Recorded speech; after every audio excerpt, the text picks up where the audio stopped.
Agora é hora de esporte no Rede TV Pará. Lenilson Albuquerque, uma boa noite, meu amigo. Hoje eu já sei que a gente vai falar de remo, que remo inclusive já embarcou, tá indo para o Rio de Janeiro. Como eu queria estar indo para o Rio de Janeiro, meu amigo. Não para o jogo do Vasco, porque nem vascaína sou, nem gosto de Vasco, mas amo o Rio de Janeiro. Tua cidade, né? Minha cidade natal.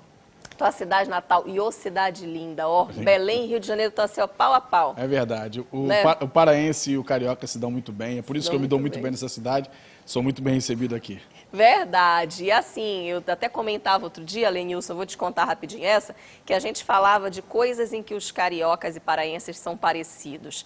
Não só na chiadeira na hora de falar, mas também na receptividade. Verdade. E no calor com que a gente recebe as pessoas. Assim, o paraense ele é muito dado, o carioca também. É verdade, Ana Paula. Eu costumo dizer que eu me senti, desde que cheguei aqui, muito à vontade, né? Eu tive a oportunidade de vir ao estado do Pará por 4 vezes, na época em que trabalhava com o Zico. O Zico vinha inaugurar Zico 10 aqui, né? Em Altamira, Vitória do Xingu, Tucuruí, e depois vinha Belém. E sempre fomos muito bem recebidos. E agora, vindo trabalhar aqui, vocês tratam-me com muito carinho e isso me deixa muito feliz. Oh, que ótimo, meu amigo. Seja sempre muito bem-vindo por aqui. Obrigado. Agora sim, a gente vai falar do remo, indo para o Rio, mas vamos falar também de seleção brasileira. Exatamente. Vamos começar pela seleção brasileira? Isso, Ana Paula, até porque é curto, né? Não tem quase nada. Exato. 0-0. É mais o lance. A gente vai falar mais do lance, porque o jogo foi um jogo muito disputado, mas não teve nada de demais, né? Vamos dizer assim. É um jogo de guerra, como sempre foi, Brasil e Argentina, mas o lance que ficou marcado foi a cotovelada do Otamendi no Rafinha, e foi muito feio. Isso gerou punição, vocês podem ver aí.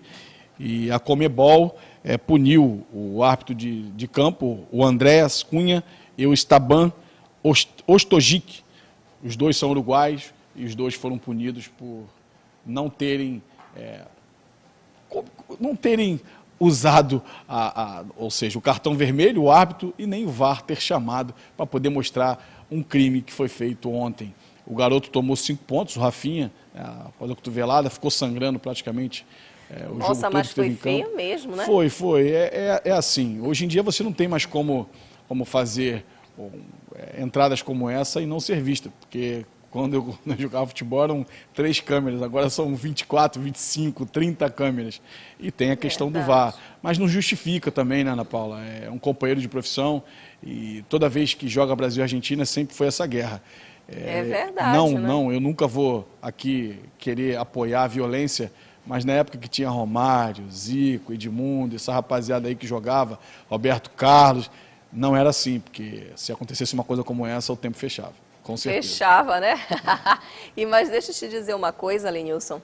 Essa atitude da Conmebol, é claro que eles quiseram também dar exemplo, mostrar que a gente não pode se apartar de tomar decisões difíceis em situações como essa, mas precisam ser tomadas, né? Claro, até para não alimentar esse tipo de comportamento. Porque se tu passa a mão na cabeça desses caras, aí continua fazendo, achando que está tudo bem, né? Como já dizia aquela célebre frase: para que o mal prevaleça, basta que as pessoas de bem fiquem caladas. Verdade. Né? Mas o que me deixa triste, Ana Paula, é que são jogadores que jogam na Europa. O Otamendi não tem uma atitude dessa lá, porque a punição é muito severa. Com certeza, se ele dá uma cotovelada dessa lá e ele é julgado, mesmo que o VAR não chame, que não seria o caso, com certeza o VAR seria chamado, chamaria o árbitro para poder punir o atleta, a punição seria com certeza muito pesada. Mas aqui eu não sei o que houve, o que passou pela cabeça do árbitro. Ele foi muito infeliz no fato de não ter expulsado o atleta, até porque ele viu que a boca do jogador brasileiro estava cortada, estava sangrando, e ele não fez nada, infelizmente. Extremamente benevolente. Sem dúvida, é demais, né? Dúvida. Agora vamos falar de remo também. Como você disse no início, o remo já embarcou, né, para o Rio de Janeiro. Como é que está essa preparação aí? O remo treinou, né? Fez o último treino hoje e embarcou. A gente vai ver o último treino do remo e embarcou para o Rio de Janeiro para o jogo contra o Vasco da Gama na sexta-feira. Ana Paula, esse é um jogo crucial para o remo. O remo não pode perder lá. E comentando hoje nos mestres da bola, o remo precisa ter um pouco mais de atitude do que teve no jogo contra o Goiás, que foi muito boa. O time jogou muito bem e, como eu disse anteriormente, houve uma falha do jogador do Remo, o Kevin, que é um jovem, tomou a decisão errada, acabou falhando, saiu o gol da equipe do Goiás. Mas, como eu disse anteriormente também, não é para crucificar, até porque é um ótimo jogador e eu tenho certeza que vai ajudar o Remo nesse próximo jogo. O Remo, se entrar com um pouco mais do que entrou no jogo contra o Goiás, vai ganhar do Vasco da Gama lá, ou vai vir de lá com empate e vai decidir em casa com o Baianão lotado no dia 28 contra a equipe do Confiança. Pois é, e esse jogo contra o Vasco, ele é determinante, Lenilson? Ou, enfim, na tua opinião, como é que tu acha? Como é que está a expectativa? Olha, sem dúvida, porque os seus adversários estão muito próximos, que é o Brusque e o Londrina. Então, essa vitória contra o Vasco da Gama no Rio de Janeiro é de suma importância. Ou empate, porque aí definiria em casa contra o Confiança. Não é dizer que vai chegar aqui e vai ganhar o Confiança. A questão não é essa. Mas fica melhor para a equipe do Remo jogar em casa com sua torcida. Mas podem dizer, mas o Remo teve oportunidade de outras vezes de jogar com a torcida e não ganhou. Isso faz parte do futebol, por mais que nos doa, porque a gente torce para as equipes paraenses, mas isso acontece.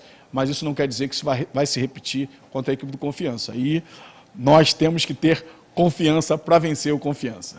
Agora, olha, antes da gente encerrar, Lenilson, eu queria que você falasse desse projeto novo, né, o teu canal no YouTube, que na verdade não é que o projeto seja, está ganhando uma outra roupagem, vai ganhar agora um novo ciclo, né? Me conta aí. É verdade. Eu tenho um canal no YouTube chamado Resenha.online Histórias.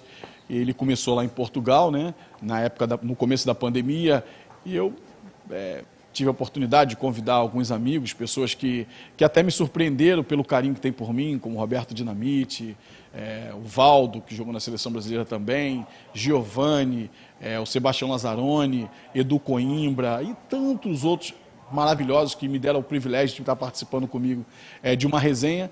É um canal onde a gente conta histórias, é para bater papo, é para diversão, não é para poder ficar falando de futebol de forma pesada e séria, mas sim para a gente se divertir um pouco com tudo isso, né? E amanhã eu vou ter o privilégio, das 9 horas da noite, de receber o tetracampeão Luizão, que foi o massagista da Seleção Brasileira, foi tricampeão mundial com São Paulo e tricampeão da Libertadores com São Paulo.